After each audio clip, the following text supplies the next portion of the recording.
All right, so there are a few different kinds of yarn that we have now that our loom has been warped. We have some of this extra bulky velvety stuff that does tend to lose its fuzz, but it's super soft, and that's right here. I have some of these in some of the kits that are kind of silky and smooth, and so they have a little bit of a shinier texture than these. There, I have a couple different colors of that. There's this roving yarn, which kind of is easy to pull apart like this too, but this one had been part of a piece that was kind of braided, and I pulled one of the braids out, so this would be thinner, but I also have thicker parts too.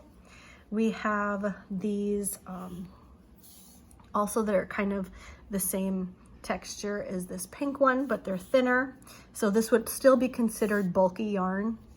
Another but shinier bulky yarn would be like this one, and then this is kind of a little bit more standard yarn that you would have, and that is going to be some of the types of yarn that we have in our kits.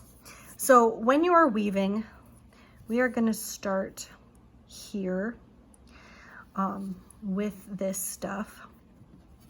And when you weave, what you need to think about is as you go around this, you're going over, under, over, under, over, under. So I'm going to put this in here and show you. This thinner stuff is really nice to have at the center. It just adds a little more structure. So I'm going to do a couple of rows to that to show you, and then you can kind of come up with some of the ideas on your own. So I am going to start towards the top, even though I'm going to bring this into the middle, just because it's easier to weave there. So I'm just going to get this end so it's kind of tucked in. That's a good way to deal with the ends that you have of your yarn, is you kind of have the little piece that'll be tucked in. It might poke out a little bit in the back, but in the front it will be fine. When you take, if you do want to take this off the loom, it is good to have a circle that is about the same size as this. You may just want to leave it on. It depends on how often you want to weave when you're done. But with this kit, you have the loom.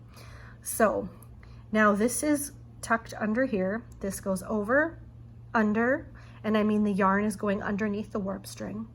And then I just pulled it out with my fingers. So I'm going to pop that back in again. So we have under, over, under. So the next one goes over, and I kind of just like it to come out the back a little bit. Then I have, this one's going to go under here, over, under, over, under. I'm going to pull this through now because I shouldn't have to hold on to this part as much anymore. Over, under, over, under, over, under. I'm going to pull it through again. And some of this I can start scooting down towards the center as I go in. But when I weave, I just want to stay up towards the top because it's easier there, and I'll just scoot that in. So then as I go again, I am under this one, so I'm going to go over this one. Under, over, under, over, under, over, and we'll just keep doing that pattern all the way through. I'm going to stop saying it for a while so you don't need to hear it quite that much, although that is the most important part, is to keep doing that pattern of over, under, over, under. So let's see, I'm under here, so I'm gonna just, sometimes I like to lay it flat and then just pluck the strings up like this. Now the nice thing about this kit, and I'm just about done back to where I started, is that it has lots of different textures. So you can just practice your weaving get used to the over, under, over, under.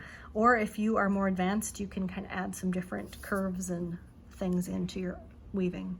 So now I am done, and I am starting, if you can see here, and let's see if I pull this up, make sure it's not gonna be blurry.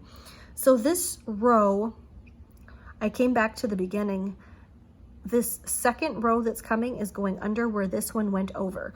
You want all of your rows to be opposite. It doesn't matter as much if you are doing some things like waves or sumac, but if you're just doing standard weaving, you want all of your rows to be opposite. It's not as big of a deal in the circle loom, but it will start to be noticeable if you don't. So again, this yarn is coming over the warp string and this one's coming under. And so I'm gonna just do another row, hold this here, and I'm gonna just keep going like this. Again, more towards the outside just because it's a little bit easier. It's not as tight in that space.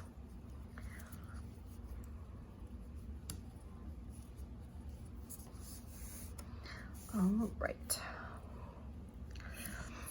And again, this kit is kind of a fun way to learn about weaving, but also is kind of a fun way to have an extra piece there.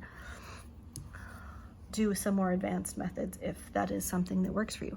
This is, I'm just going to show you again.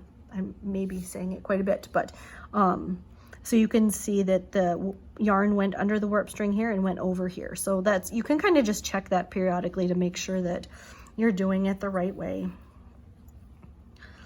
And I just often work by plucking every other piece.